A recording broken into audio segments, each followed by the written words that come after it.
Bonsoir Nickerson, bonsoir à tous. Les Guyanais à nouveau libres de circuler à partir de demain, mais avec des restrictions. Le maintien du couvre-feu de 23h à 5h du matin cette fois-ci, Saint-Georges de l'Oyapock confiné, les voyages en avion qui restent limités aux motifs impérieux et la quatorzaine toujours obligatoire aux nouveaux arrivants.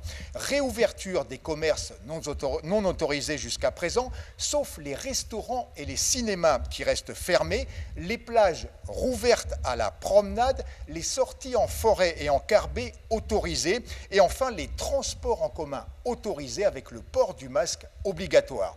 À mes côtés, le préfet de Guyane, Marc Delgrande, bonsoir. Bonsoir. Pourquoi ce confinement qui reste donc en demeure à Saint-Georges de l'Oyapock? Écoutez, c'est simplement une observation de la réalité épidémique à la fois à Oyapocké.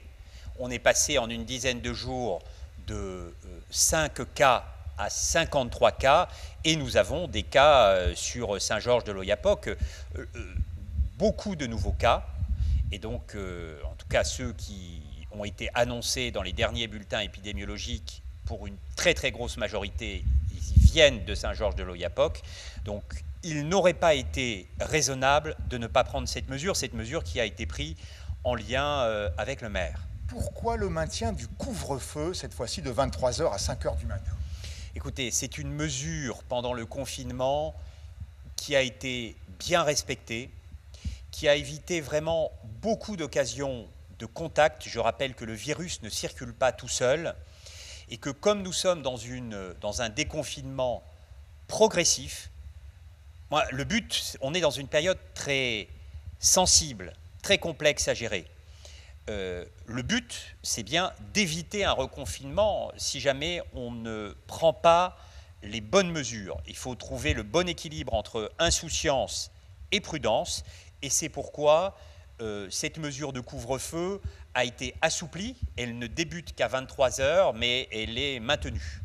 Pourquoi maintenir des attestations de déplacement, cette fois-ci au barrage d'Irakubo et de Regina?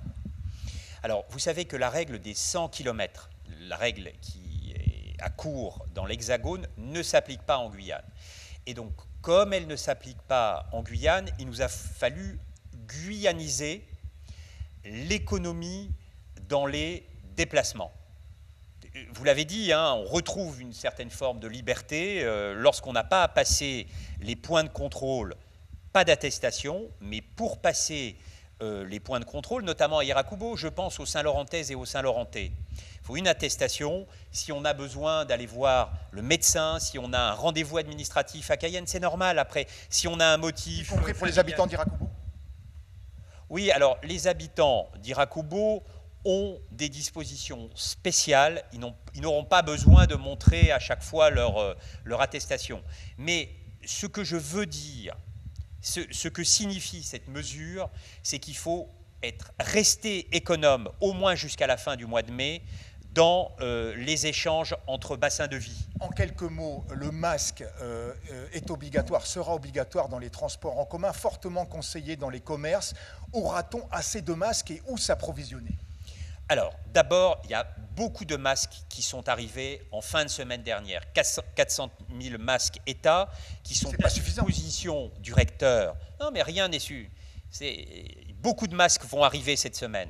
On a d'abord les 2 vols Air France et sans doute des vols cargo qui sont en train de s'organiser. Où s'approvisionner? Vous savez qu'il y a beaucoup de magasins à Cayenne qui vendent des masques couturiers et il me semble, je crois savoir que les grandes surfaces attendent des masques pour cette semaine. Merci donc Marc Delgrande, le préfet de Guyane, et tous les détails sur ce dispositif de déconfinement sur le site de Guyane la Première et le site des services de l'État en Guyane. Suivez l'info sur Guyane la Première, télé, radio et Internet.